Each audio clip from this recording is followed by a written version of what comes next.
এই ডাল দেখুন, এই সুন্দর পুষ্প দেখুন। এই ডালের সৌন্দর্য হলো এই পুষ্প, আর এই পুষ্পের মেরুদণ্ড হলো এই ডাল। এবার কল্পনা করুন, যদি এই ডাল থেকে এই পুষ্পকে ছিঁড়ে নেওয়া হয়, তাহলে আপনি যাই করুন না কেন পুনরায় জোড়া লাগাতে পারবেন না। এবার যদি এটা আমাদের জীবনে হয়, আমাদের মানুষের, আমরা যদি কিছু পাই তাহলে সেটা সুরক্ষিত রাখি, আর যদি সেটা হারিয়ে ফেলি তাহলে দুঃখে জর্জরিত হই। এবার ফিরে আসি প্রকৃতির কথায়। দেখা যাক প্রকৃতি আমাদের কি শেখায়। এবার যদি এই পুষ্প এই ডালটা থেকে ছেড়ে যায়, আর যদি এই ডাল সবল থাকে, তাহলে কিছুদিন পরেই এই ডালে আবার নতুন ফুল ফুটবে। এবার এটা আমাদের জীবনেও ঘটবে, নিশ্চয়ই ঘটবে।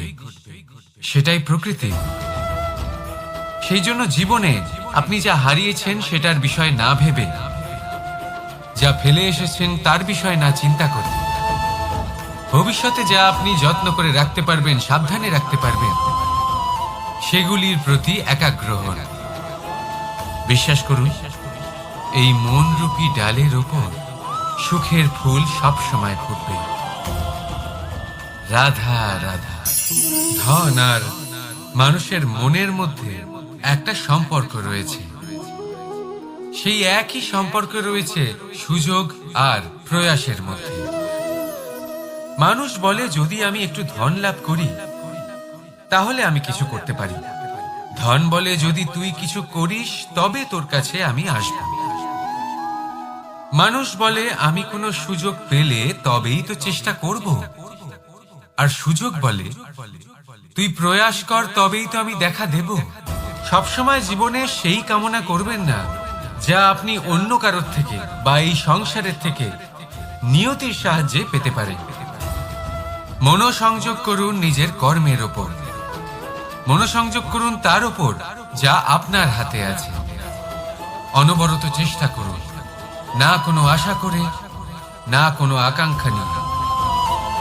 আর তারপর এই জীবনকে দেখুন, সে সফলতা হোক বা সুখ, সে ধন হোক বা হোক সুযোগ,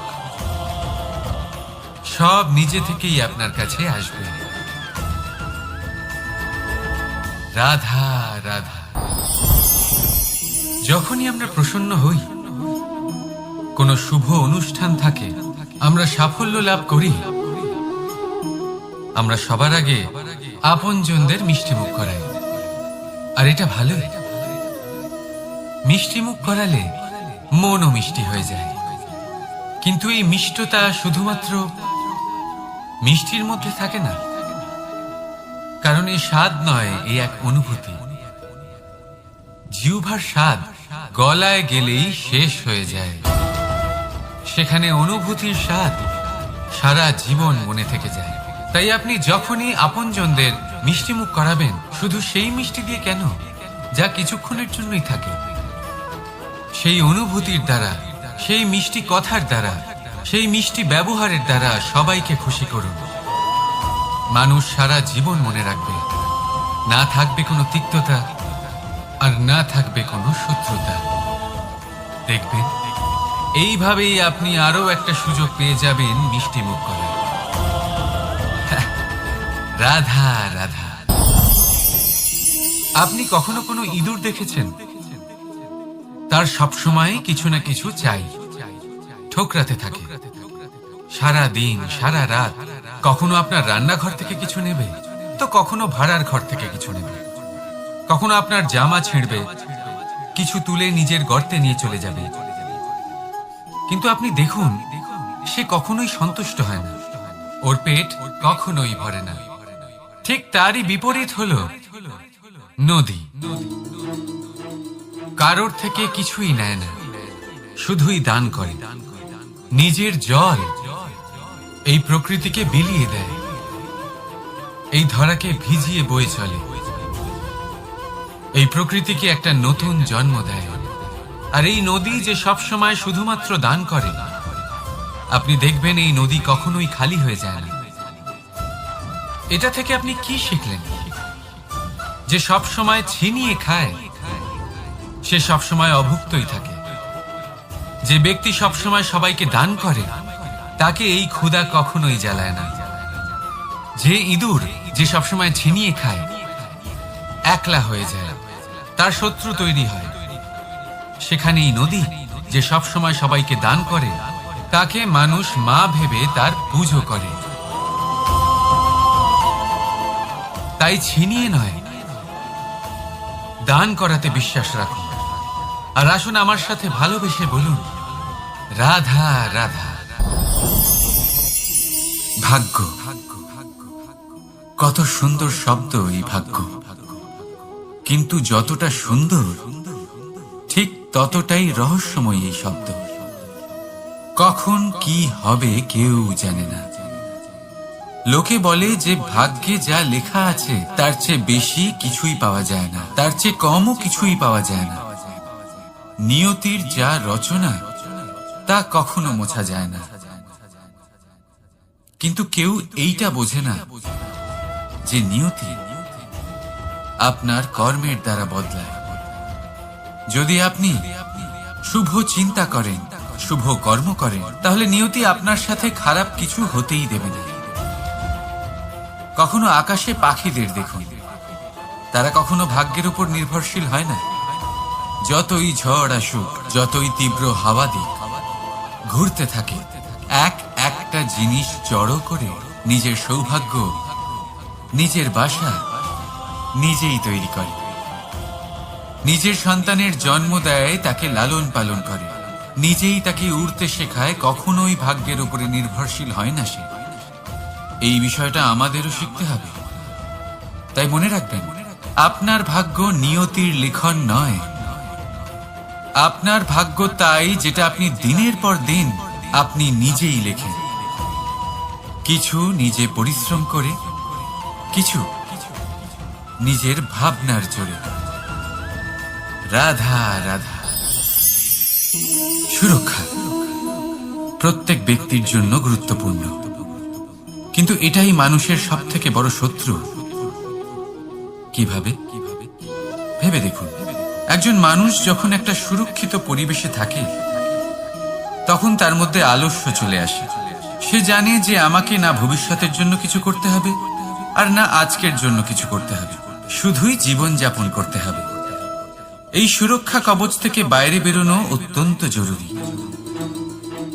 ভাবুন, পাখি যে তার সন্তানকে জন্ম দেয়, কিছুদিন পরে তাকে তার বাসা থেকে বের করে দেয়। কেন? যদি এরকম না করে তাহলে সেই সন্তান জীবন কাটাতেই শিখবে না। যদি তাকে ডাল থেকে নিচে না ফেলে দেয়, সেই সন্তান উঠতেই শিখবে না। তার পাখনা শক্তিশালী হবেই না। সে তার নিজের বাসা তৈরি করার চেষ্টাই করবে না। পাখি তার বাসা তখন তৈরি করে যখন তার অভিভাবক তাকে ত্যাগ করে। মনে রাখবেন, আপনি সুরক্ষা কবচের বাইরে বেরোলে বিপদ অবশ্যই আসবে, যার জন্য আপনি সতর্ক হবেন, তার মোকাবিলা করবেন, শক্তিশালী হবেন। এবার সেই বিপদ যাতে আর না আসে সেই জন্য আপনি পরিকল্পনা করবেন। তাই যদি আপনি নিজের বিকাশ চান, তাহলে যখনই আপনার মনে হবে যে আপনি একটা সুরক্ষিত পরিবেশে রয়েছেন, সুরক্ষিত কবচের মধ্যে রয়েছেন, তখন সেখান থেকে বাইরে বেরোন। সেখানেই পাবেন আপনার বিকাশ। রাধা রাধা। এটা সেই নৌকার প্রতিরূপ যা আমাদের নদী পার করায়। এবার বিষয়টা একটু ভেবে দেখুন, সেই বিশাল নৌকা যা আমাদের নদী পার করায়, সেটা নির্মাণ নদীতে নয়, ডাঙায় হয়। আর যদি আমরা এটাকে নদী অবধি পৌঁছতে চাই, তাহলে আমাদের দরকার পড়ে কোনো গরুর গাড়ির অথবা ঘোড়ার গাড়ি। তার সাহায্যে একে বহন করা হয়। এবার পথে যদি কোনো জলধারা আসে, কোনো নদী আসে, আর সেটাকে পার করতে হয়, তাহলে তখন সেই নৌকার উপরে গাড়ি রাখা হয়, তারপর তাকে পার করা হয়। অর্থাৎ এই যাত্রা দুজনের সংযোগ ছাড়া সম্পূর্ণ হতেই পারবে না। সেই জন্যই এই প্রবাদ আছে, কখনো নৌকা তো কখনো গাড়ি। আমাদের সম্পর্কের মধ্যে অতি আবশ্যক, আমাদের সম্পর্কের মধ্যে অত্যন্ত গুরুত্বপূর্ণ হল সংযোগ। সবসময় একসাথে চলা, সংযোগ স্থাপন করা। সবসময় সুখী থাকবেন। রাধা রাধা। কোনো ব্যক্তির ব্যক্তিত্ব কিভাবে তৈরি হয়? আপনার কি মনে হয় যে ব্যক্তি জন্ম থেকে তার স্বভাব নিয়ে জন্মায়, নাকি আপনার মনে হয় যে এই প্রকৃতি ব্যক্তির জন্য তার নিয়তি রচনা করে? না, এরকম একেবারেই হয় না। আমি আপনাকে বোঝাচ্ছি। যখনই বৃষ্টি পড়ে কোনো বিন্দুর দিকে দেখবেন, এবার এই বিন্দু যেখানে পড়ছে তার উপরে নির্ভর করছে তারপর কি হবে।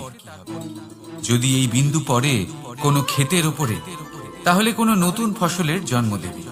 যদি সে গরম কড়াইতে পড়ে, তাহলে বাষ্পীত হবে। যদি সে কোনো সাপের মুখের ভেতরে পড়ে, তাহলে বিষ তৈরি হবে। ঝিনুকের ভেতরে পড়লে মুক্ত তৈরি হবে।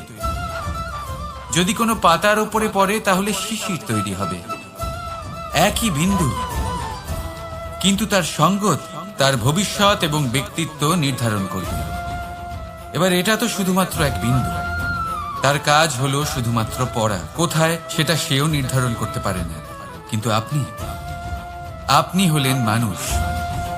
আপনি বাছাই করতে পারবেন যে আপনার সঙ্গী কারা হবে, কাদের সাথে আপনি মেলামেশা করে বড় হবেন। তাই তা ভালোভাবে করি, কারণ এই নির্বাচন আপনার হাতে, কারণ এই জীবন আপনার, ভবিষ্যৎ আপনার।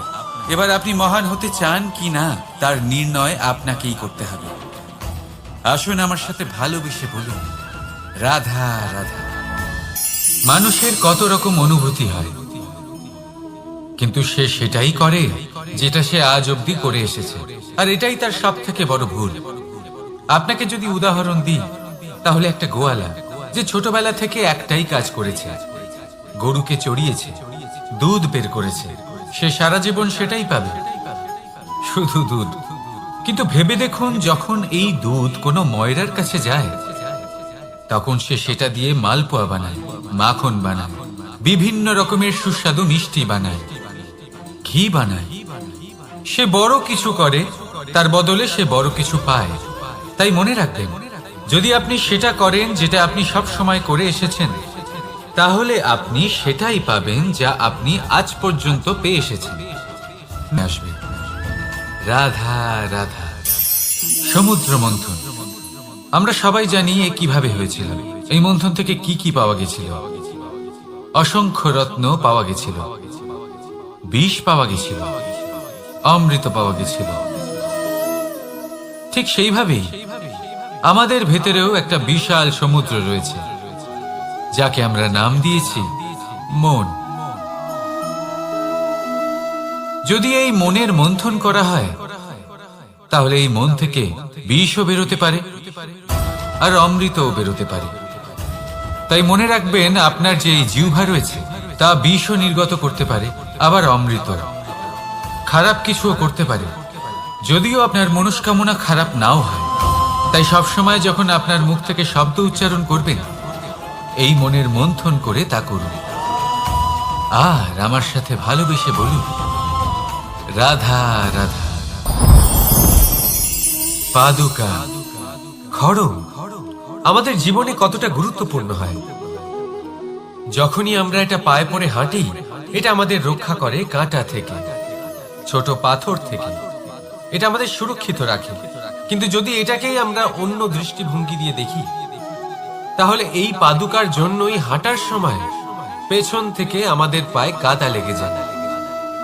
এরকম মানুষও আমাদের জীবনে থাকে, যে থাকে তো আমাদের সাথেই, কিন্তু এরাই আমাদের পিঠ পিছে কাদা ছড়ে। এবার হাঁটার সময় যখন আপনার পায়ে কাদা লাগে আপনার পাদুকার জন্য, আপনার নজর সেদিকে থাকে না, আপনার নজর থাকে সামনের দিকে, কারণ সেটাই আপনার লক্ষ্য, সেটাই আপনার পথ, আর সেটাই আপনার করা উচিত। তাই মনে রাখবেন, আপনার পা ধরে সেই টানতে পারে যে আপনার পেছনে রয়েছে, আর আপনার নজর সেখানে নয়। সবসময় সামনে নিজের লক্ষ্যে থাকা উচিত। প্রতি মুহূর্তে নিজের লক্ষ্যের দিকে তাকিয়ে থাকুন, সবসময় জীবনের সামনে এগোতে থাকুন। আর রাধা রাধা।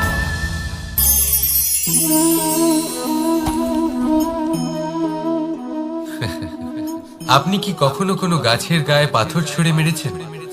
আজ না হোক ছোটবেলায় কখনো না কখনো নিশ্চয়ই ছুঁড়েছেন। এখনো বাচ্চারা সেটাই করে থাকে।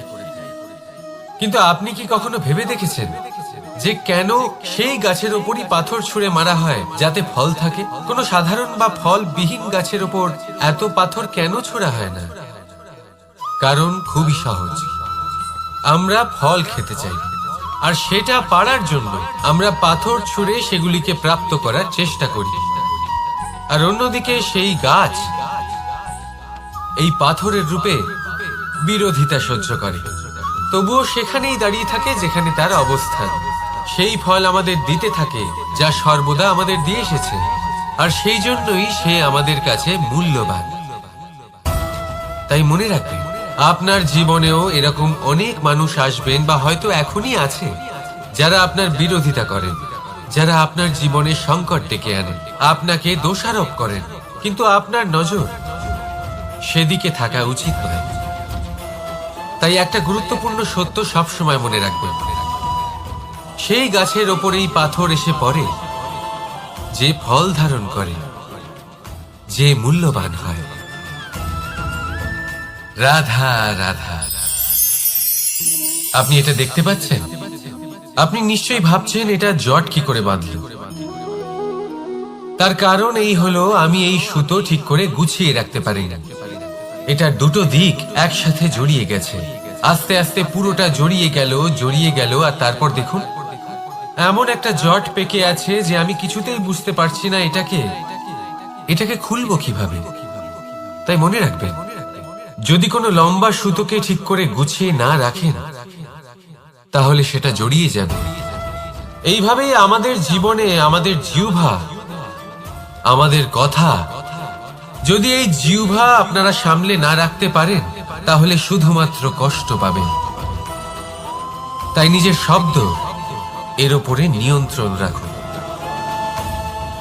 সর্বদাই ভালো হবে। আর আসুন আমার সাথে ভালোবেসে বলুন, রাধা রাধা। এটা দেখতে পাচ্ছেন? আপনি নিশ্চয়ই জানেন এটা কি। এটা বড়ই বিচিত্র এক বস্তু। এটা হলো কয়লা। আমি একে বিচিত্র এই কারণে বলছি, ভেবে দেখুন, যদি এটা গরম হয় আর আপনি এটাকে ধরে ফেলেন, এটা আপনার হাত পুড়িয়ে ফেলবে। আর যদি এটা ঠান্ডা হয় আর আপনি এটা ধরেন, তাহলে এটা আপনার হাতে কালি লাগিয়ে দেবে। অর্থাৎ যে কোনো পরিস্থিতিতেই, যে কোনো রূপেই থাকুক না কেন, গরম হোক অথবা ঠান্ডা, এটা কোনো না কোনো ভাবে আপনার ক্ষতি অবশ্যই করবে। এরকমই হয় খারাপ মানুষজন, বদ সঙ্গ, ঠিক কয়লার মতো। আপনি যদি কিছু নাও করেন, যাই হয়ে যাক, এরা যদি আপনার কাছে থাকে তাহলে কোনো না কোনো ভাবে জীবনে আপনার কোনো না কোনো ক্ষতি অবশ্যই হবে। তাই নিজের জীবনে সবসময় সঙ্গতের নির্ণয় অত্যন্ত ভেবেচিন্তে করবেন। রাধা রাধা।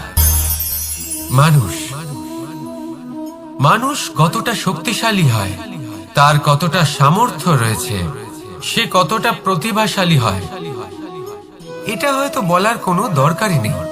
আজকের দিনে সবাই জানে যে মানুষ কি না করতে পারে। মানুষ চাইলে সবকিছু করতে পারে। মানুষ যদি চায় মাছের মতো জলে সাঁতার কাটতে পারে। মানুষ যদি চায় হিমালয়ের মাথা নত করতে পারে। মানুষ যদি চায় সমুদ্র থেকে মুক্ত সংগ্রহ করতে পারে। মানুষ যদি চায় তাহলে আকাশের পাখির মতো বিচরণ করতে পারে। মানুষ চাইলে সব কিছু পেতে পারে। সে জ্ঞান, সম্পত্তি, পরিবার, সাফল্য, সবকিছু। যদি কিছু থাকে যেটা সে গ্রহণ করতে চায় না, সেটা হলো তার দোষ। জীবনে এগিয়ে যেতে পারবেন। আর আমার সাথে ভালোবেসে বলুন, রাধা রাধা।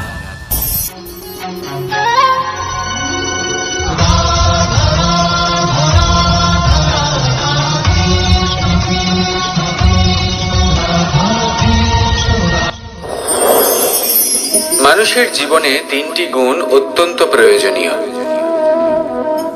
শ্রদ্ধা, বিনম্রতা, যোগ্যতা। যদি জ্ঞান লাভ করতে চান তাহলে শ্রদ্ধার প্রয়োজন, যদি মান লাভ করতে চান তাহলে স্বভাবে বিনম্র হওয়া প্রয়োজন, আর যদি মনোবাঞ্ছিত স্থান লাভ করতে চান তাহলে যোগ্যতার প্রয়োজন। বিষয়টা সহজ। শ্রদ্ধা আপনাকে জ্ঞান দেবে, নম্রতা আপনাকে মান, আর যোগ্যতা উচিত স্থান দেবে। কিন্তু যদি আপনি এই তিনটি গুণ সম্মিলিত করেন তাহলে এমন কিছু লাভ করবেন যা এই সব কিছুর থেকে অনেক ঊর্ধ্বে: সম্মান। আর এ হলো সেই সম্মান যা প্রত্যেক মানুষের নিজের জীবনে লাভ করতে চেষ্টা করা উচিত, কারণ এই হলো সেই সম্মান যার কারণে আপনি চলে যাওয়ার পরেও এই সংসার আপনাকে ভালোবাসবে আর মনে রাখবে। আসুন আমার সাথে ভালোবেসে বলুন, রাধা রাধা। জীবনে গতি অত্যন্ত গুরুত্বপূর্ণ, মতিও হলো গুরুত্বপূর্ণ, এবং তার থেকেও বেশি গুরুত্বপূর্ণ হলো সঙ্গতি।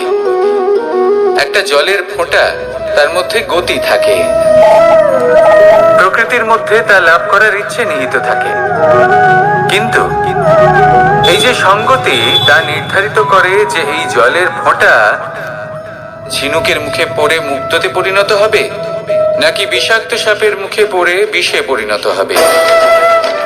এবার দেখুন, এই জঞ্জাল স্বর্ণকারের দোকানের সামনেও থাকে এবং জঞ্জাল একজন ব্যবসাদারের দোকানেও থাকে, কিন্তু জঞ্জাল যা স্বর্ণকারের দোকানে থাকে তা ব্যবসাদারের দোকানের জঞ্জালের থেকে অনেক বেশি মূল্যবান, কারণ তার মধ্যে সোনার কণার সঙ্গতি থাকে। সেই জন্য জীবনে সঙ্গতির উপর বিশেষ গুরুত্ব দেবেন। যেমন সঙ্গতি তেমনই আপনি হবেন। আসুন আমার সাথে ভালোবেসে বলুন, রাধা রাধা। প্রত্যেক প্রাণী ভালোভাবে জীবন যাপন করতে চান, এটা তাদের স্বভাবে আছে এবং ভাবাটা অনুচিত নয়। কিন্তু একটা ভালো জীবনের গুরুত্বপূর্ণ অংশ কোনটা? বসবাসের স্থান, সেই স্থান যেখানে আমরা জীবন অতিবাহিত করি। এবার মানুষ ভাবতে পারেন যে একটা ভালো বাসস্থানের অর্থ কি? সেই স্থান যেখানে সহজে জল পাওয়া যায়, যেখানে শুদ্ধ বায়ু পাওয়া যায়, যেখানে আনাজ উৎপন্ন হয়। এটা জীবনযাপনের জন্য পর্যাপ্ত বটে, কিন্তু ভালো জীবন যাপনের জন্য আরো একটা কথা আপনাকে বুঝতে হবে।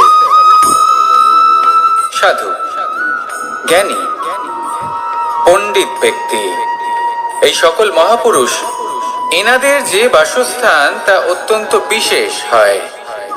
এখানে এক ধরনের বিশেষ ইতিবাচক শক্তি থাকে, এমন একটা স্থান যেখানে দেবতারাও বিচরণ করেন। জীবন আমরা সবাই যাপন করি, কিন্তু জীবনের উদ্দেশ্য শুধুমাত্র জীবন যাপন করা নয়। জীবনের উদ্দেশ্য হলো মুক্তি লাভ করা। আর এই সকল সাধু, জ্ঞানী, পণ্ডিত ব্যক্তি, এই সকল মহাপুরুষ আপনাকে মুক্তির পথে নিয়ে যেতে পারেন, কারণ এরা হলেন সেই মহাপুরুষ যারা নিজেদের অন্তরের বিকার, অহংকার, ক্রোধ, বিদ্বেষ এই সকল দোষগুলিকে ত্যাগ করেছেন, এদের উপর বিজয় লাভ করেছেন। এমনই একজন ব্যক্তি আপনাকে মুক্তির পথে নিয়ে যেতে পারে। প্রয়োজন হলো শুধুই এনাদের চিনতে পারা, এদের কথা বুঝতে পারা এবং এদের দেখানো পথে চলা। যদি আপনি এটা করতে পারেন তাহলে এই মন প্রফুল্ল হয়ে বলবে, রাধা রাধা। আমি এখানে একা এই বনে বসে আছি, বাঁশি বাজাচ্ছি। কার জন্য? কে আছেন এখানে? কেউ নেই। আমার প্রজা, আমার রাজ্য, আমার পরিবার আমার থেকে অনেক দূরে আছেন। আমি এখানে একা এই বনে বসে এই আকাশের এই রঙের, গাছের এই সব ফলের, মাটির সুবাসের আনন্দ উপভোগ করছি। কেন? আমি হলাম দ্বারকাধীশ। এমন কি রাজকীয় বা ভৌতিক সুখ রয়েছে যে আমি ওখানে পেতে পারি না? সবকিছুই পেতে পারি, তাও এখানে বনে একা বসে আছি। কোন সুখ খুঁজে চলেছি? একা থাকার সুখ। আমরা প্রত্যেকদিন অনেক মানুষের সাথে, চিন্তাধারার সাথে, কর্মের সাথে, পরিস্থিতির সাথে সুখ দুঃখের দ্বারা বেষ্টিত থাকি। জীবনের এই চক্রে আমরা জড়িয়ে পড়তে থাকি। যতই আমরা এই সমস্যার সমাধান করি, আমরা ততই এতে জড়িয়ে পড়ি। আমরা এতটাই জড়িয়ে পড়ি যে যখন আমরা আয়নায় নিজেদের দেখি, তখন আমরা নিজেদের চিনতেই পারি না। এমন মনে হয় যেন আমরা নিজেদের হারিয়ে ফেলেছি। সেই জন্য প্রত্যেক দিন আপনি কিছু সময় নিজের সাথে কাটান একান্তে। এটা অত্যন্ত আবশ্যক। নিজের অস্তিত্বের গভীরে গিয়ে দেখতে শিখুন, নিজেকে বুঝুন। অদ্ভুত শান্তির অনুভূতি হবে। যেমন এই বায়ু, এই বৃক্ষ, এই পুষ্প, এই নিসর্গ, এদের মতো আপনিও কখনো একলা হতে শিখুন। কখনো নিসর্গের একটা অংশ হয়ে দেখুন। এই মন প্রসন্ন হয়ে বলবে, রাধা রাধা। ওমাই কি, আমি কখন থেকে এখানে অপেক্ষা করছি, হাত পেতে দাঁড়িয়ে রয়েছি যাতে একটা ফল আমার হাতে এসে পড়ে এবং সেটা আমি খেতে পারি। কখন থেকে অপেক্ষা করছি, কিন্তু সেটা হচ্ছেই না। এবার আপনি বলবেন যে এসব কি বলছি, এ কি অদ্ভুত কথা বলছি। যদি ফল খেতে হয় তাহলে আমাকে বৃক্ষে চড়তে হবে, ফলের কাছে পৌঁছতে হবে, তবেই তো ফল পাবো। এবারে এটা অত্যন্ত সহজ ব্যাপার, কিন্তু এই বিষয়টা আপনি নিজের জীবনের প্রসঙ্গে ভেবে দেখুন। লক্ষ্য কোথায় আছে আপনি জানেন, সেই লক্ষ্যে পৌঁছানোর পথ কি সেটাও আপনি জানেন, সেই পথে চলার ক্ষমতাও আপনার রয়েছে, কিন্তু তাও আপনি নিজের লক্ষ্য লাভ করতে পারছেন না। কেন? কারণ আপনি অপেক্ষা করছেন যে লক্ষ্য আপনার সামনে চলে আসবে, কিন্তু তা হয় না। লক্ষ্য সে যাই হোক না কেন, ধন হোক, প্রেম হোক, কোনো সম্মান হোক বা মোক্ষ হোক, যদি আপনি তার দিকে অগ্রসর না হন তাহলে ফল প্রাপ্তি অসম্ভব ব্যাপার, তা কোনোদিনই হবে না। সেই জন্য আপনার চোখের সামনে আপনি যদি নিজের লক্ষ্যকে দেখতে পান, তাহলে উঠুন এবং সেই দিকে অগ্রসর হতে শুরু করুন। নিজের অন্তরের সকল অশুভ গুণ দূর করুন, অলসতা ত্যাগ করুন, অজ্ঞানতা ত্যাগ করে দিন এবং চলতে থাকুন। অবশ্যই মনোবাঞ্ছিত ফল লাভ করতে পারবেন। মনে রাখবেন, চলতে থাকলে তবেই লক্ষ্য প্রাপ্তি হবে। অপেক্ষার দ্বারা শুধুমাত্র মৃত্যু লাভ হবে। আসুন আমার সাথে ভালোবেসে বলুন, রাধা রাধা। আমি দ্বারকাধীশ এবং আমার সভাতে বিভিন্ন সময় বিভিন্ন ধরনের মানুষ আসেন, নিজেদের দাবি নিয়ে, নিজেদের ইচ্ছে নিয়ে। কখনো কেউ ভোজন চান, আবার কখনো কেউ ওষুধ, কখনো কেউ বস্তু চান, কেউ আবার চান বস্ত্র। কারোর জ্ঞান চাই, কারোর ধন চাই, আবার কারোর বাসস্থান। অনেক সময় আমি এই অনুরোধ, এই ইচ্ছে পূর্ণ করি না। এবার আপনি এটা ভাবতেই পারেন যে কৃষ্ণ তো তাহলে লোভী, ওর কাছে তো সবকিছুই রয়েছে, তারপরেও সে নিজের প্রজার ইচ্ছে পূর্ণ করে না, তাদের সমস্যাগুলি বুঝতে পারে না, তাদের সুখ স্বাচ্ছন্দ্য প্রদান করে না। আসল সত্য হলো এটাই যে কোনো সবল ব্যক্তি, যে কোনো গৃহস্থ ব্যক্তি যে কাজ করতে সক্ষম, তার পরিশ্রম দ্বারাই নিজের প্রয়োজনগুলি এবং ইচ্ছেগুলি পূরণ করা উচিত। এটা অত্যন্ত প্রয়োজনীয়, আর এগুলো তিনি করতে পারেন শিল্প, ব্যবসা, আচরণ অথবা জ্ঞানের ভিত্তিতে। এই পথে চলতে হবে, পরিশ্রম করতে হবে, তবেই সে কিছু অর্জন করতে পারবে। এবার এমন কোনো ব্যক্তি যার এই সব কিছুতে কোনো রুচি নেই, যে কিছুই করতে চায় না, সে কিছুই অর্জন করতে পারবে না। এবার এরকম কোনো ব্যক্তিকে যদি আমি কোনো বস্তু প্রদান করি, তাহলে কি হবে? সে পরাধীন হয়ে যাবে, আর সেটা উচিত হবে না। তাহলে কি করা উচিত? তাকে পথ দেখানো, তাকে বোঝাতে হবে যে কোন পথে চলে তুমি নিজের লক্ষ্য প্রাপ্ত করতে পারবে। শিল্প, জ্ঞান, আচরণ এবং ব্যবসা, এই পথে কিভাবে চলে সেটা শেখাতে হবে, আর আমি সেটাই করি। তার ফলে কি হয়? ব্যক্তি স্বাধীন হয়ে যায়। সংসারে সে যা চাইবে তাই প্রাপ্ত করতে পারবে, কখনো কারোর থেকে কিছু চাইবার প্রয়োজন পড়বেই না। এই কথাটা সবসময় মনে রাখবেন। যখনই দান করবেন, তা ভাবনা চিন্তা করে এমন ভাবে দান করবেন যাতে সামনের ব্যক্তি স্বাধীন হতে পারেন, পরাধীন নয়। আসুন আমার সাথে ভালোবেসে বলুন রাধা রাধা করতে শিখুন। পাণ্ডব পাণ্ডবরা বন থেকে এসেছিলেন। ওনাদের কাছে না কোনো ধন ছিল, না কোনো সম্পদ, না বিদ্যা। নিজের পরিশ্রমের দ্বারা ওনারা বিদ্যা অর্জন করেছিলেন, আর তার দ্বারাই সম্পদ অর্জন করলেন আর ধনও অর্জন করলেন।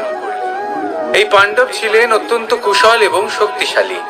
যুধিষ্ঠির নিজের পরিশ্রম দ্বারা এমন জ্ঞান অর্জন করেছিলেন যে এই সংসার ওনাকে ধর্মরাজ যুধিষ্ঠির অভিহিত করেছিল।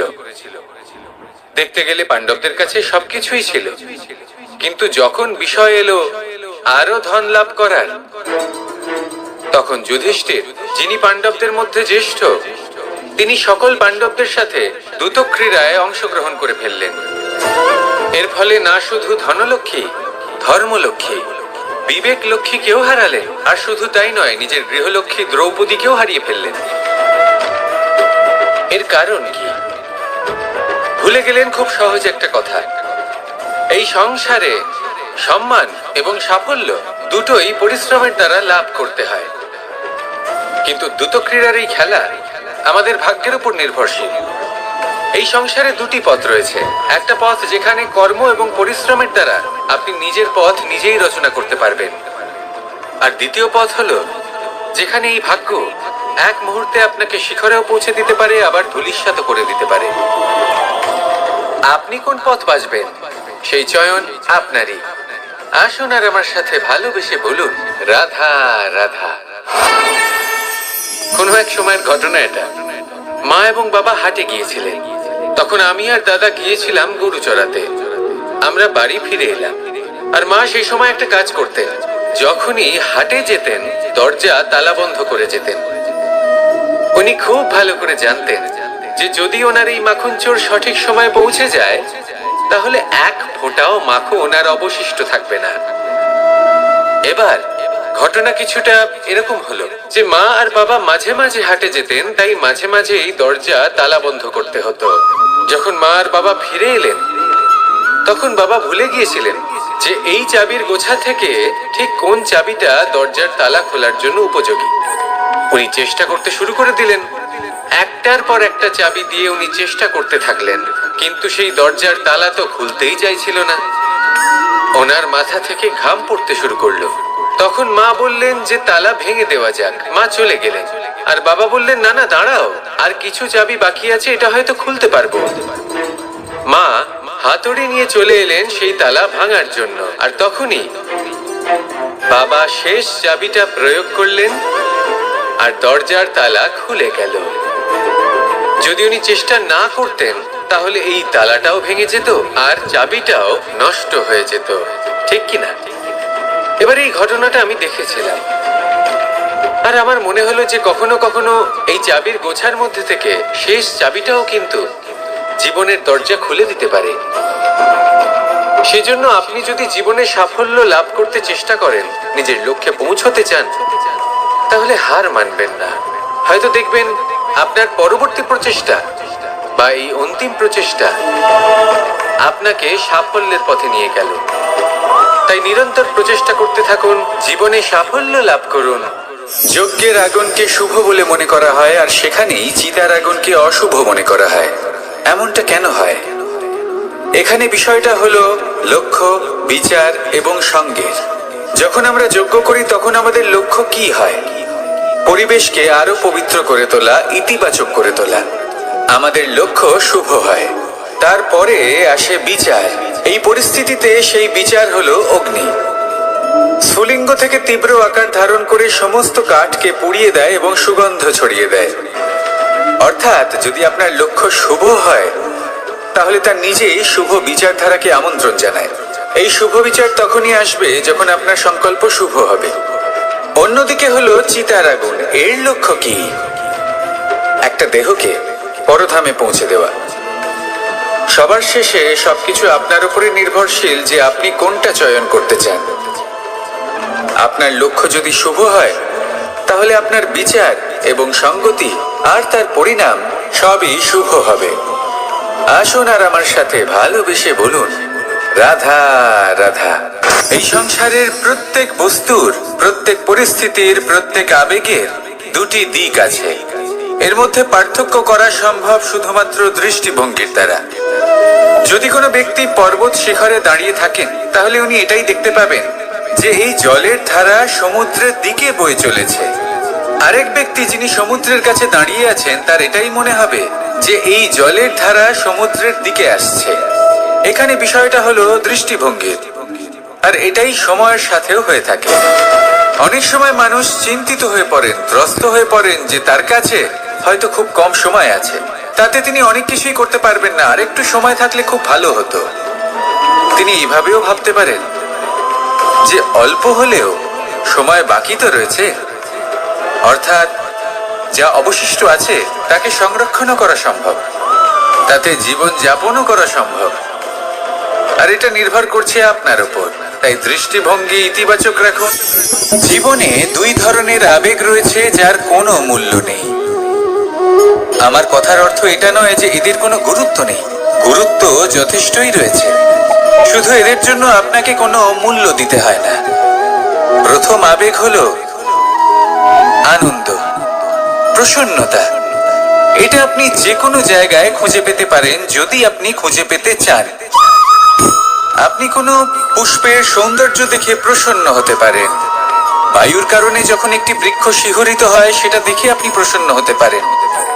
একটা ছোট্ট শিশুর কলরব শুনেও আপনি প্রসন্ন হতে পারেন। একটা ক্রন্দনরত বালককে হাসিয়ে আপনি প্রসন্ন হতে পারেন। সবকিছু আপনার উপর নির্ভরশীল। সেখানে আরেকটি আবেগ হলো দুশ্চিন্তা। মানুষ বড়ই দুশ্চিন্তা করতে থাকে। আজ আমি এই কাজ করেছি, সেই বিষয়ে চিন্তা। আজ আমি এই কাজ করতে পারিনি, সেই বিষয়ে চিন্তা। কাল আমাকে এই কাজ করতে হবে, সেই নিয়ে চিন্তা। আমি কি সেই কাজটা করতে পারবো, সেই বিষয়েও দুশ্চিন্তা। চিন্তা সর্বত্র রয়েছে, যার জন্য মূল্য দিতে হয় না। যত চান আপনি একত্রিত করতে পারেন। একটা গুরুত্বপূর্ণ কথা মনে রাখবেন, প্রসন্নতা জীবনের একটা নতুন সূত্রপাত। সেখানে দুশ্চিন্তা হলো জীবনের চিতার সমান। এবার এই দুটি আবেগ হলো মূল্যহীন, দুটোই আপনার সামনে আছে। কোনটা চয়ন করবেন আপনি, দুশ্চিন্তা নাকি প্রসন্নতা? সিদ্ধান্ত আপনারই।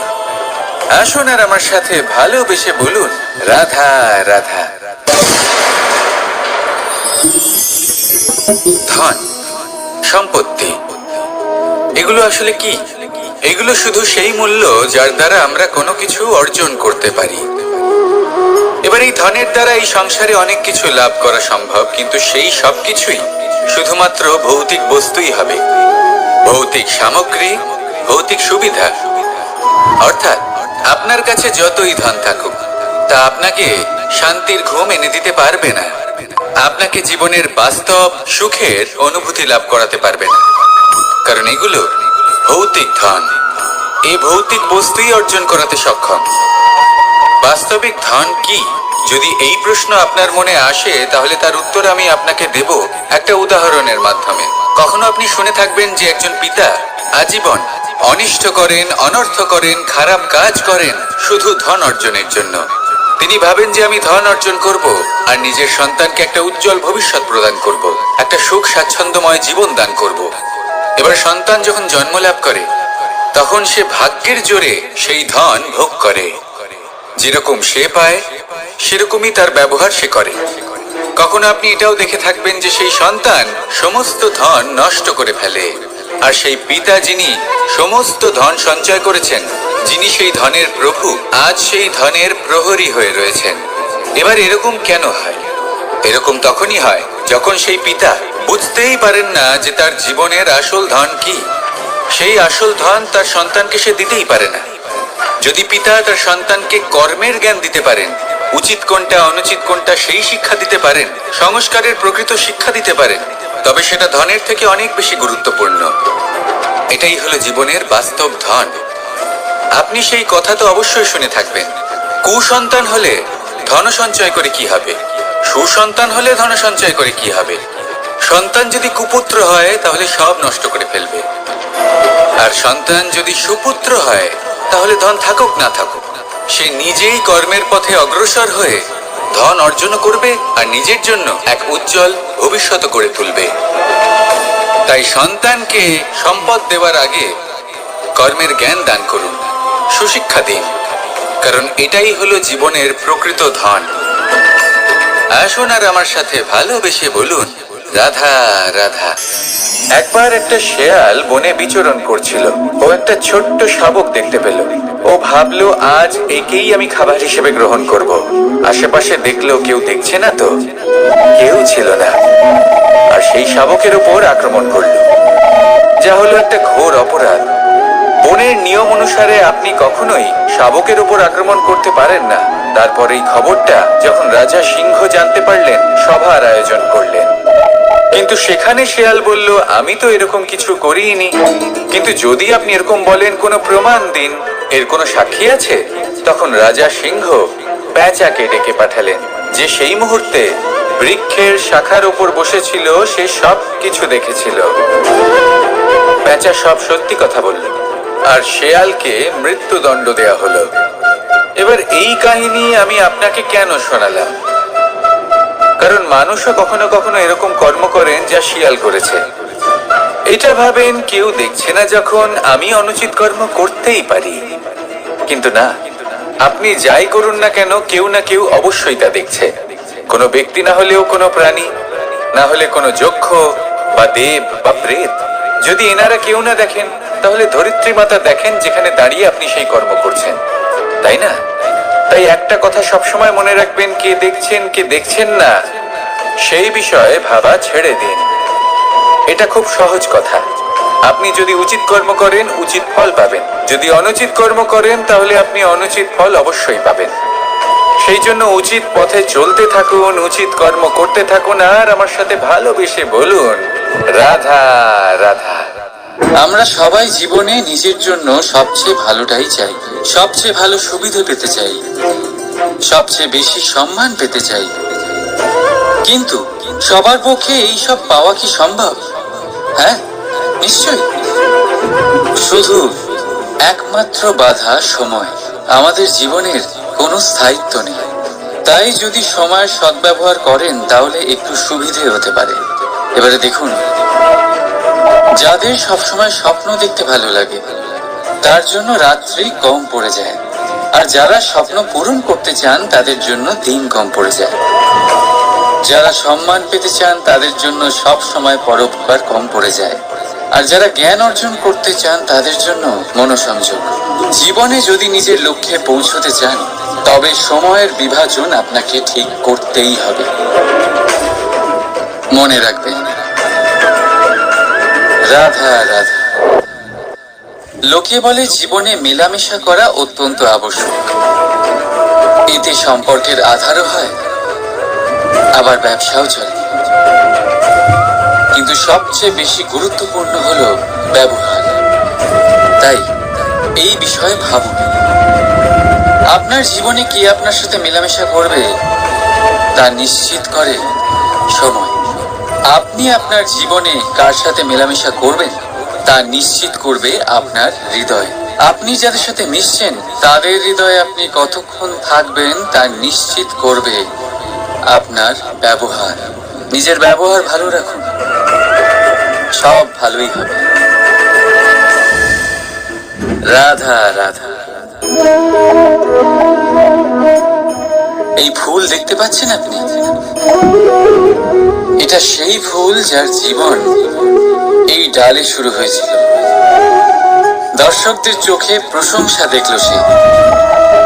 মধুর লোভে মৌমাছিরা এলো, আর তারপর ডাল থেকে ভেঙে নিচে পড়ে গেল সে। কেন? নিয়তি এরকম কেন করল? ভাবুন। কারণ এই ডালেই ফুল হয়ে থাকাটা এই ফুলের জীবনের লক্ষ্য কখনোই ছিল না। এবার এই ফুল হয় দেবতাদের সজ্জায় ব্যবহৃত হবে, নয় কোনো কন্যার গয়নায় গাঁথা হবে, আর নয় কারোর প্রেম প্রদর্শনের মাধ্যম হবে। দেখুন, জীবনে নিজের লক্ষ্যে পৌঁছতে হলে যাত্রাকে ভয় পেলে চলবে না। নিজের অস্তিত্ব তৈরি করতে হলে তাদের ছায়া থেকে আপনাদের দূরে যেতেই হবে, যারা আপনাকে অস্তিত্ব প্রদান করেছেন। এটাই জীবনের নিরন্তর সত্য। রাধা রাধা। আমাদের সকলের জীবনে কখনো না কখনো পাথর দ্বারা আঘাত লাগেই, আর এই সংসারও আমাদের উপরে কখনো না কখনো পাথর বর্ষণ করে, কখনো আমাদের খারাপ ভেবে, আর কখনো আমাদের অসফল ভেবে, কখনো আমাদের বুদ্ধিহীন ভেবে। কারণ অনেক আছে, কিন্তু এই পাথর দ্বারা আমরা আঘাত পাবো কি পাবো না তা সম্পূর্ণ আমাদের হাতে। হয় আপনি এই পাথরের আঘাত পেয়ে চোখের জলে ডুবে থাকতে পারেন, আর নয়তো যদি আপনি চান তাহলে এই পাথর দিয়ে সেতু বানিয়ে সকল সমস্যার সাগর অতিক্রম করতে পারেন। সিদ্ধান্ত আপনার। এই পাথর এ হলো প্রতীক আমাদের নিন্দার, আমাদের আলোচনার। যে এই আলোচনা নাকারাত্মক ভাবে দেখবে সে শুধুমাত্র কষ্টই পাবে, আর যে এই আলোচনাকে নিজের বিকাশের আধার বানাবে সেই সাফল্যের চূড়ায় পৌঁছবে। তাই মনে রাখবেন, আলোচনা আপনার শত্রু নয়, আপনার সবচেয়ে বড় মিত্র। রাধা রাধা। মিষ্টি জল সবার পছন্দ, কিন্তু নোনতা জল কেউ পছন্দ করে না। এইবার ভাবার বিষয় হলো মুক্ত,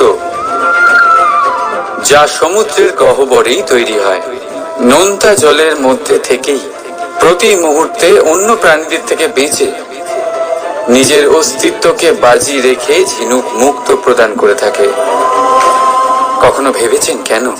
কারণ সংকটের সম্মুখীন না হয়ে, চরম পরিস্থিতির সাথে না জড়িয়ে আপনার কখনোই সুখ প্রাপ্তি হবে না। তাই নির্ভীক হয়ে সংকটের সম্মুখীন হন, আর আমার সাথে ভালোবেসে বলুন রাধা রাধা। আমরা সকলেই সময়ের গুরুত্ব বুঝি।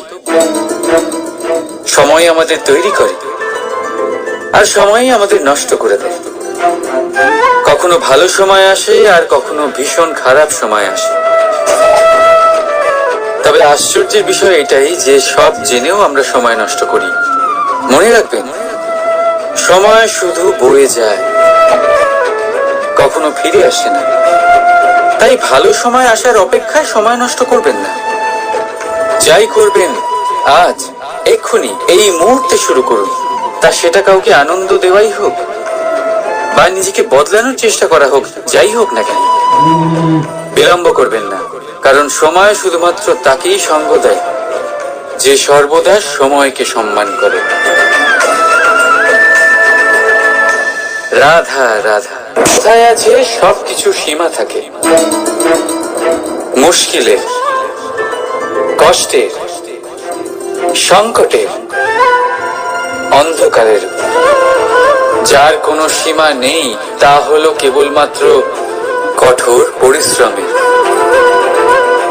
আপনি নিশ্চয়ই দেখেছেন, রাত্রি যতই অন্ধকারময় হোক, তারারা পরিশ্রম করে তার সাথে লড়তে থাকে, আর অবশেষে সকাল হয়েই যায়। ঝড়ে পাখিদের বাসা ছিন্ন বিচ্ছিন্ন হয়ে যায়, কিন্তু পাখিরা নিজের পরিশ্রম দ্বারা তা আবার বানিয়ে নেয়। কারণ যা সীমিত তাকে অসীমের কাছে হারতে হয়, আর পরিশ্রম অসীম। রাধা রাধা। প্রবাহিত নদী কত সুন্দর হয়, বলিষ্ঠ হয়। যেদিক দিয়ে বয়ে যায় সেখানে এক নতুন জীবন প্রদান করে, ধরণীকে উর্বর করে, আকাল দূরে রাখে।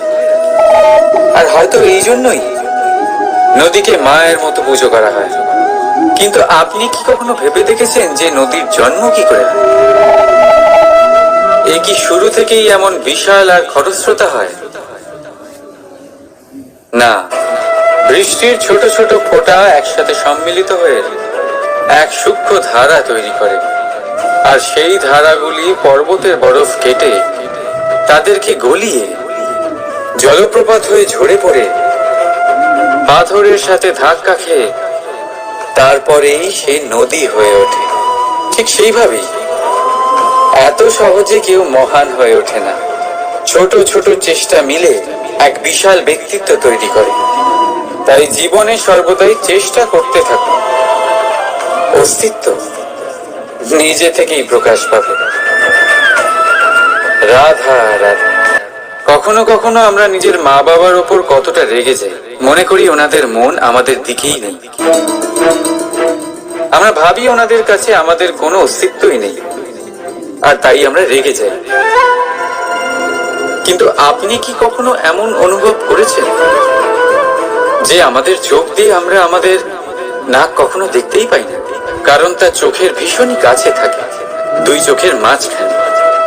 কিন্তু যখন কেউ মুখে আঘাত করে, হাত সর্বপ্রথম নাককেই সুরক্ষিত করার চেষ্টা করে। মাতা পিতাও অনেকটা এরকমই হয়। আপনার ভালোর জন্য, আপনার সুরক্ষার জন্য তারা সবসময় তৈরি। তাই তাদের প্রেমকে কখনো সন্দেহ করবেন না। আবশ্যক নয় তাদের প্রেম আপনি সবসময় স্পষ্টভাবে দেখতে পাবেন, কারণ এই এক এমন প্রেম যা সর্বদাই আপনার সাথে ঢাল হয়ে আপনার রক্ষা করতে থাকবে। রাধা রাধা। বাবুল গাছ কত বিশালাকার হয়, পিপুল গাছও বিশালাকার হয়। কিন্তু আপনি কি কখনো ভেবে দেখেছেন যে কেন বাবুল গাছ কেটে তা ব্যবহার করা হয়, আর কেনই বা পিপুল গাছকে পুজো করা হয়? এই জন্যই, কারণ পিপুল গাছ তার নিচে বসে থাকা পথিককে ছায়া প্রদান করে, নিজের ডালে অসংখ্য পাখিদের আশ্রয় দিয়ে থাকে, কাউকে কাঁটা ফুটিয়ে দূরে সরায় না, বরং তাকে শীতল ছায়া দিয়ে তার ক্লান্তি দূর করে। এই সংসারে যদি আপনি সম্মান পেতে চান, তবে পিপুল গাছের মতোই হতে হবে। কিছু দিতে শিখুন, আনন্দ, সুখ, শীতলতা দান করতে শিখুন, আর কাঁটার মতন কাউকে কখনো কষ্ট দেবেন না। সম্মান স্বয়ং হেঁটে আপনার কাছে আসবে। আর মন প্রসন্ন হয়ে বলবে রাধা রাধা। শক্তি অর্জন করা এতটা কঠিন নয় যতটা শক্তি লাভ করার পরে সেই শক্তি সামলানো কঠিন হয়। কারণ যেই মানুষ শক্তি লাভ করে তার মনে গর্ববোধ জন্মায়, জন্মায় অহংকার, জন্মায় জেদ। তাই শক্তি প্রাপ্ত করার সাথে বিনম্র থাকাও অত্যন্ত আবশ্যক। আর এটা আমাদের শেখা উচিত বৃক্ষের থেকে। বৃক্ষ যা আমাদের ফল দেয়, বৃক্ষ যা যত ফল দেয় ততটাই ঝুঁকে যায়। আমরা পাথর মারি ওই বৃক্ষের থেকে ফল প্রাপ্ত করার জন্য। সেই পাথরের মার সহ্য করেও বৃক্ষ আমাদের ফল দেয়। কোনো গর্ববোধ নেই, কোনো অহংকার বোধ নেই, আর সেই জন্য এই বৃক্ষের পুজো করা হয়। এটাই হলো মাহাত্ম্য শক্তির সাথে বিনম্রতা। যদি এই শক্তি সৃজন করে থাকে, সাহায্য করে থাকে, সম্বল হয়ে থাকে, তবেই সেই শক্তি উপযুক্ত। আর নয়তো সেই শক্তি একদিন আপনাকে আসক্ত অবশ্যই করবে। তাহলে শক্তি অবশ্যই অর্জন করুন, কিন্তু তার সাথে সেই শক্তি সামলানোর মতো বিবেকও আপনাকে অবশ্যই জাগ্রত করতে হবে। তাহলে আসুন আমার সাথে ভালোবেসে বলুন রাধা রাধা।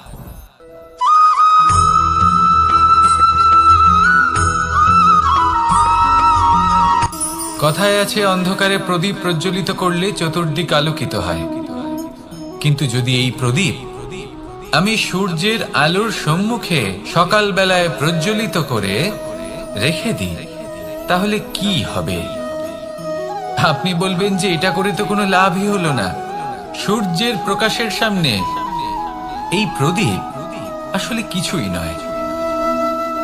এবার এই চিন্তা ভাবনা প্রত্যেক দিন করতে হবে, আর একটা অমূল্য শিক্ষা পেতে হবে। মনে করুন যে আপনি মহাপুরুষের সামনে বসে আছেন, কোনো মহাজ্ঞানীর সামনে। তাহলে সেই ব্যক্তির সামনে নিজের জ্ঞানের প্রদীপ প্রজ্বলিত করবেন না, নীরব থাকুন, আর সেই ব্যক্তির সূর্যের প্রকাশের মতো জ্ঞান প্রাপ্ত করুন। যতটা পারবেন জ্ঞান লাভ করুন, যদি এমন কোনো সময় এমন কোনো স্থানে আপনি আছেন যেখানে চতুর্দিক অন্ধকার, কারোর কাছেই জ্ঞান নেই, সেখানে নিজের জ্ঞানের প্রদীপ প্রজ্বলিত করুন। এমন করলে দুদিক থেকেই আপনার লাভ হবে। আপনার জ্ঞান প্রাপ্তিও হবে আর জ্ঞানের সঠিক প্রয়োগও করতে পারবেন। আর এই মন প্রসন্ন হয়ে বলবে, রাধা রাধা।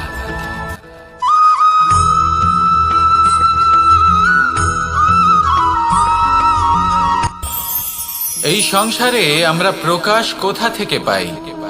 এর উত্তর বড়ই সরল। ভোরে যখন সূর্যোদয় হয় তখন প্রকাশের কিরণ আমাদের ঘরে এসে পৌঁছয়। এইভাবেই আমরা প্রকাশ লাভ করি। এবার এই প্রকাশের আলোতেই আমরা সারাদিনের কাজ সম্পন্ন করি। সন্ধে হয়ে যায়, সূর্যাস্ত হয়ে যায়, আর আমাদের ঘর যাতে অন্ধকার না হয় তার জন্য আমরা একটা প্রদীপ প্রজ্বলিত করি। এটাই ঘটে আমাদের জীবনেও। এবার প্রবাহমান আয়ুর সাথে আমরা আমাদের অন্তরে যদি একটা প্রদীপ প্রজ্বলিত করে নিই তাহলে বিষয়টাই অন্যরকম হবে। এবার আপনি বলবেন কোন প্রকাশের কথা বলছি যা আমাদের অন্তরে জাগ্রত করা সম্ভব?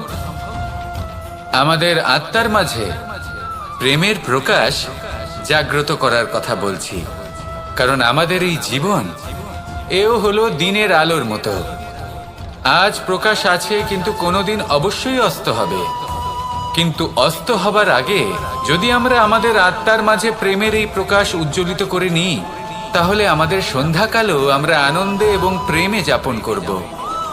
তাহলে আসুন আর আমার সাথে ভালোবেসে বলুন, রাধা রাধা।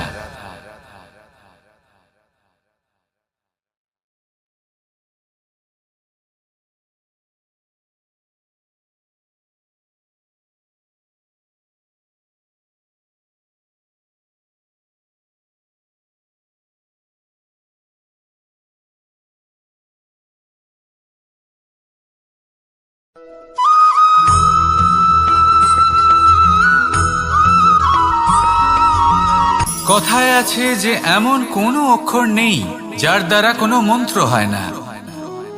এমন কোনো বনস্পতি নেই যা নিজেই একটা ঔষধি নয়।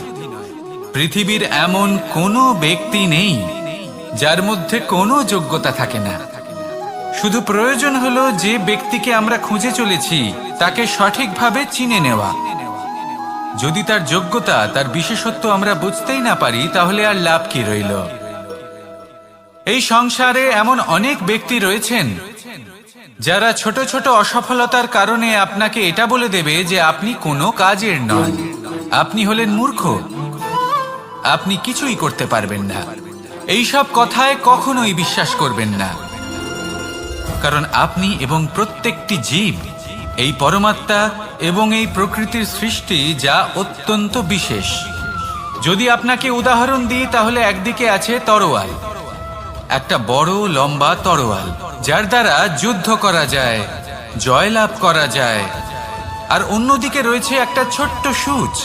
কিন্তু যে কাজ একটা ছোট্ট সূচ করতে পারে তা একটা তরোয়াল দ্বারা সম্ভব নয়।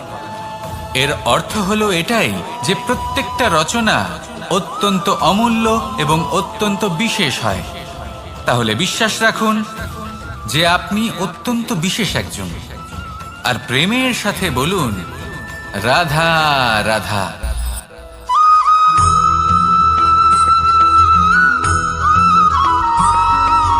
জীবনে যখন কোনো ব্যক্তি নিজের লক্ষ্য প্রাপ্তির জন্য নিরন্তর পরিশ্রম করতে থাকেন, চেষ্টা করতে থাকেন, তখন তিনি কষ্ট অনুভব করেন।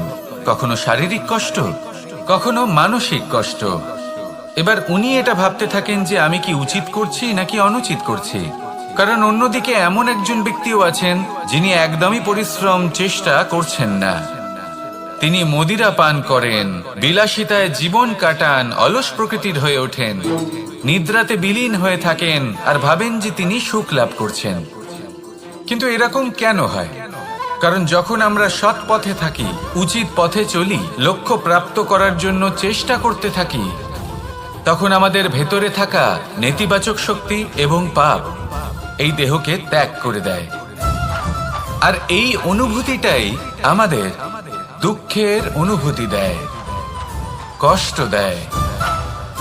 এবার সেখানে যদি আমরা কুপথে চলি, অনুচিত পথে চলতে থাকি, তাহলে আমাদের ভেতরে থাকা পুণ্য এবং ধন্যাত্মক শক্তি আমাদের দেহ ত্যাগ করে দেয়। আর এই অনুভূতির কারণেই আমরা সুখ অনুভব করি। কিন্তু কখনো ভাববেন যে এই সুখ বেশি সময় পর্যন্ত থাকে না। সেই জন্য সবসময় মনে রাখবেন, যদি আপনি জানেন যে এটাই আপনার লক্ষ্য, এটাই উচিত পথ, শুভ পথ, তাতে নিরন্তরভাবে এগিয়ে যেতে চেষ্টা করতে থাকুন। এই কষ্ট আপনাকে সুখের পরাকাষ্ঠায় কখন পৌঁছে দেবে তা আপনি জানতেই পারবেন না। আসুন আমার সাথে ভালোবেসে বলুন, রাধা রাধা।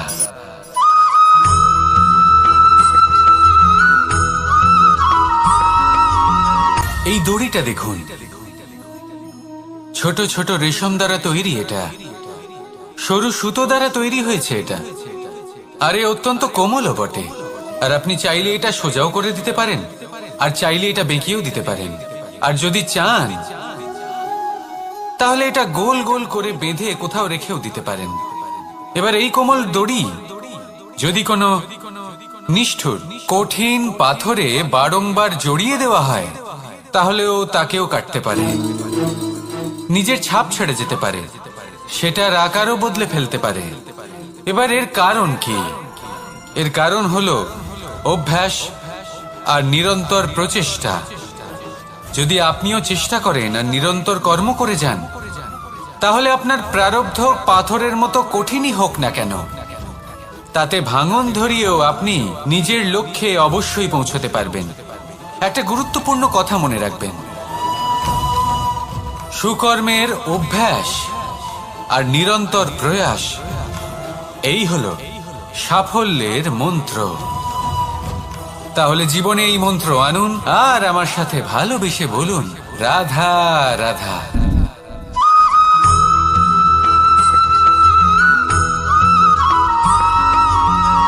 এই সংসারে কোনো বস্তু হোক বা ব্যক্তি হোক, তার একার গুরুত্ব কিন্তু খুব বেশি নয়। একটা উদাহরণ হিসেবে বৃষ্টির ফোঁটাকে ভেবে দেখুন। যদি একটি বৃষ্টির ফোঁটা হয় তাহলে তার খুব বেশি গুরুত্ব থাকে না, কিন্তু যখন সহস্র বৃষ্টির ফোঁটা মেঘের মধ্যে দিয়ে ঝরে পড়ে, তখন সেটা বর্ষার রূপ ধারণ করে। সেই বর্ষা যা এই প্রকৃতিকে শান্ত করে। সেইভাবেই পাথরের ছোট টুকরো, তার খুব বেশি গুরুত্ব থাকে না, কিন্তু যখন অসংখ্য পাথরের টুকরো একত্রিত হয় তখন তা পর্বতের আকার ধারণ করে। সেইভাবেই কিছু মানুষ যখন একত্রিত হন তখন তৈরি হয় পরিবার, কিছু পরিবার যখন একত্রিত হয় তখন তৈরি হয় সমাজ, যখন অনেক সংখ্যক সমাজ একত্রিত হয় তখন তৈরি হয় রাজ্য। এবার এই রাজ্যের সব থেকে গুরুত্বপূর্ণ ব্যক্তি হতে পারেন রাজা, কিন্তু তাও সেই রাজা একা কিছু করতে পারেন না। যুদ্ধ লড়ার সময় তারও নিজের সৈন্যদলকে প্রয়োজন পড়ে। কিন্তু এই সংসারে এমন একজন ব্যক্তি আছেন যিনি একাই সব কাজ করতে থাকেন, এবং সেই ব্যক্তি হলেন মা। আমাদের জীবনে একজন পিতার ভূমিকা কিন্তু নিঃসন্দেহে অমূল্য, কিন্তু আমাদের সকলের জীবনে যে ভূমিকা একজন মায়ের তা অন্য কারোর থাকে না। একজন মা একাই সন্তানকে বড় করতে পারেন, সংস্কারী করে তুলতে পারেন, তার জন্য পরিশ্রম করেন। আর এত কিছু কাজ করার পরেও তার কাজের জন্য তিনি প্রশংসা অবশ্য পান না। উল্টে যদি সেই সন্তান অনুচিত পথে চালিত হয়, অনুচিত কর্ম করে, তখন সেই মাকেই অপবাদের পাত্র হয়ে উঠতে হয়। আমাদের জীবনে মায়ের যোগদান কতটা সেটা বুঝুন। আপনাকে বড় করে তোলার জন্য উনি কতটা পরিশ্রম করেছেন সেটা বুঝুন। আজ থেকে, এখন থেকে, এই মুহূর্ত থেকে মাকে সম্মান করতে শিখুন। যখন সময় পাবেন, যখন সুযোগ হবে, তখন তার প্রশংসা করুন, ওনারও ভালো লাগবে। আর মায়ের এই মমতার জন্য, তার এই ভূমিকার জন্য আসুন সবাই মিলে আমরা তাকে প্রণাম করি, আর সকলে মিলে ভালোবেসে বলি, রাধা রাধা।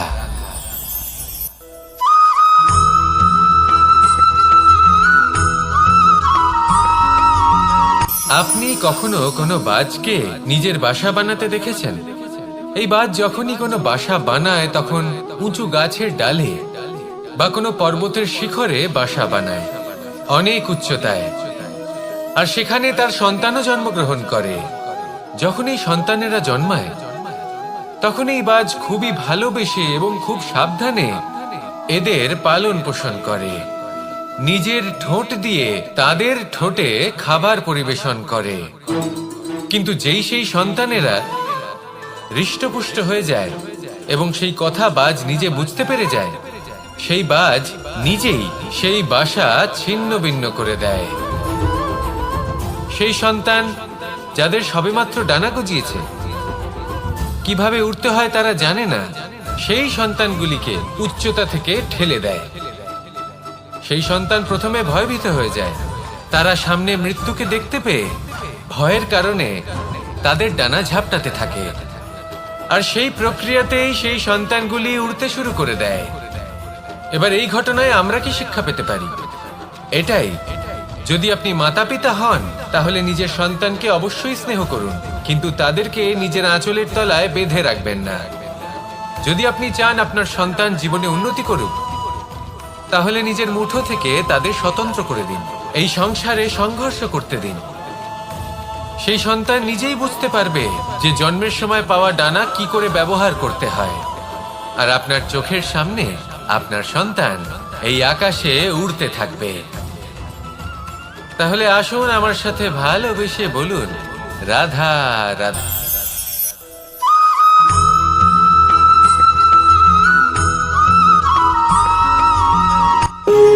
যখন মানুষের মৃত্যু হয় তখন কি হয়? অনেক সংখ্যক মানুষ শোক পালন করতে চলে আসেন। যে ব্যক্তি মৃত্যু লাভ করেছেন তার অনেক বস্তু থাকে যেগুলো তার প্রিয়, যেগুলো তিনি ব্যবহার করেছেন। তার শয্যা, তার বস্ত্র, তার আভূষণ সবকিছু তার থেকে বিচ্ছিন্ন করা হয় এবং খালি হাতে তাকে শ্মশানের উদ্দেশ্যে রওনা করা হয়। আমি আপনাকে এই প্রশ্ন করতে চাই, আপনি এই সংসারে কি অর্জন করেছেন? ধন সম্পত্তি, বস্ত্র, আভূষণ, এই সব কিছু যে আপনি অর্জন করেছেন, আপনার মৃত্যুর পরে তা আপনার থেকে দূর হয়ে যাবে। এর উত্তর হলো একটাই, আপনার কর্ম। শুধু সেটাই আছে যা একান্ত আপনার, আর শুধু সেটাই এই সংসার থেকে চলে যাওয়ার পরেও সংসারেই জীবিত থাকবে। যদি আপনি দুষ্কর্ম করেন তাহলে এই সংসার আপনাকে একটি অনুচিত উদাহরণ হিসেবে মনে রাখবে যে এই ব্যক্তি খুব পাপী ছিল, অনুচিত কর্ম করতেন। যে পথে তিনি চলেছেন সেই পথে কারোর চলা উচিত নয়। সেখানেই যদি আপনি সৎকর্ম করেন তাহলে সংসার চিরকাল এটাই বলবে যে খুব ভালো মানুষ ছিলেন, সবাইকে ভালোবাসতেন, সবাইকে সাহায্য করতেন, আমার খুব প্রিয় মানুষ ছিলেন। এটাই হলো শ্রেষ্ঠ কর্ম। সেই জন্য জীবনে শুধুমাত্র ধন সম্পত্তি, আভূষণ এই সব অর্জন করতে গিয়ে নিজের মনোনিবেশ করবেন না। শ্রেষ্ঠ কর্ম করুন। সংসার থেকে চলে যাওয়ার পরেও এই কর্মই এই সংসারে আপনাকে জীবিত রাখবে। আসুন আমার সাথে ভালোবেসে বলুন, রাধা রাধা।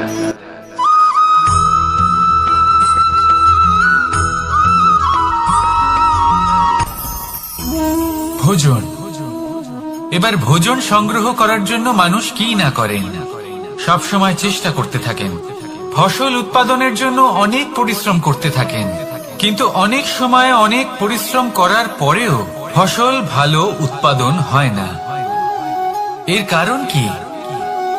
কারণ হলো এটাই যে আপনি পরিশ্রম হয়তো অনেক করেছেন, কিন্তু আপনার নজর তো সেই বীজের দিকে ছিলই না যে আপনি রোপণ করেছেন। সেই জন্য সব সময় কোনো বীজ রোপণ করার আগে তাকে পরখ করে দেখুন, তা অত্যন্ত আবশ্যক। আর সেইভাবেই যখনই কোনো কর্মের প্রশ্ন আসে তাহলে সেখানে শুধুমাত্র পরিশ্রম যথেষ্ট নয়। সেই কাজের প্রতি আপনার কর্তব্য কি, আপনার উদ্দেশ্য কি, সেটা জানা হলো অত্যন্ত গুরুত্বপূর্ণ। তাই কর্ম করুন, কিন্তু সেই কর্মের প্রতি আপনার যা উদ্দেশ্য তার মাহাত্ম্য বুঝতে চেষ্টা করুন। তাহলে আসুন আমার সাথে ভালোবেসে বলুন, রাধা রাধা।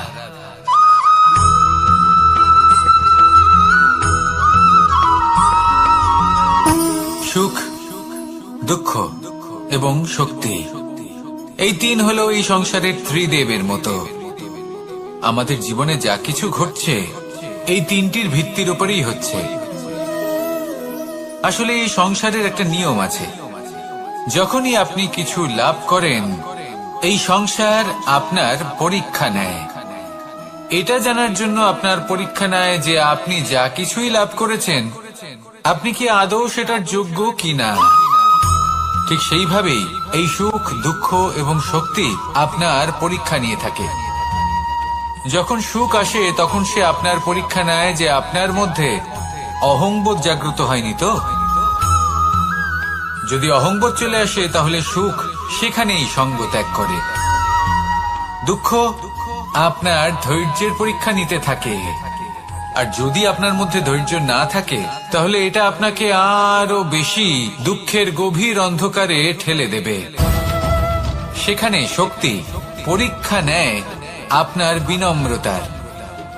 যদি আপনি বিনম্র না হন তাহলে হয় এই শক্তি আপনার সঙ্গ ত্যাগ করবে, নয় এই শক্তি বিনম্রতার অভাবে আপনার পতনের কারণ হতে পারে। এই সংসারে যে কোনো ব্যক্তি যিনি এই পরীক্ষায় উত্তীর্ণ হয়ে থাকেন এই জীবনে তিনি সাফল্য লাভ করেন।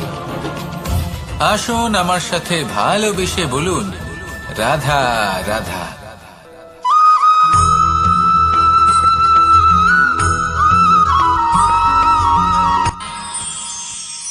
আমরা সবাই সূর্যকে সম্মান কেন করি? কারণ আমরা জানি যে সন্ধেবেলা যখন সূর্যাস্ত হবে তখন শুধুমাত্র অন্ধকার বাকি থাকবে। ঠিক কিছুটা এরকমই হয় আমাদের মাতা পিতাও, যিনি আমাদের জন্ম দেন, আমাদের ভরণ পোষণ করেন, আমাদের বড় করেন, আমাদের প্রেম প্রদান করেন। কখনো কখনো তাদের মুখ থেকে কটু কথা নিঃসৃত হয়, আমাদের দুঃখ হয়, কিন্তু তখন আমাদের এটা বোঝা উচিত এগুলি নিঃসৃত হচ্ছে আমাদেরই মঙ্গলের জন্য। যেমন সূর্যদেব, উনিও উত্তাপ দিয়ে থাকেন আমাদেরই মঙ্গলের জন্য, যাতে ফসল পাকতে পারে, যাতে জল বাষ্প হয়ে মেঘ হতে পারে, বৃষ্টি হতে পারে, আর এই সংসারে নিরন্তর জলের প্রবাহ থাকে। আমাদের মাতা পিতা, তাদের কঠোর আচরণ, তাদের কঠোর অনুশাসনের পেছনে লুকিয়ে থাকে ওনাদের ভালোবাসা। আমাদের তা বুঝতে হবে, সসম্মানে ওনাদের গ্রহণ করতে হবে। কারণ ঠিক সূর্যাস্তের পরে যেমন চতুর্দিক অন্ধকারচ্ছন্ন হয়ে যায়, তেমনি আমাদের জীবন থেকে যখন আমাদের মাতা পিতা চলে যায় তখন আমাদের জীবনেও শুধু এবং শুধুমাত্র অন্ধকারই ছেয়ে থাকে। সেই জন্য নিজের মাতা পিতাকে সম্মান করুন, ওনাদের ভালোবাসা প্রদান করুন। এই মন আর এই জীবন প্রসন্ন হয়ে বলবে, রাধা রাধা।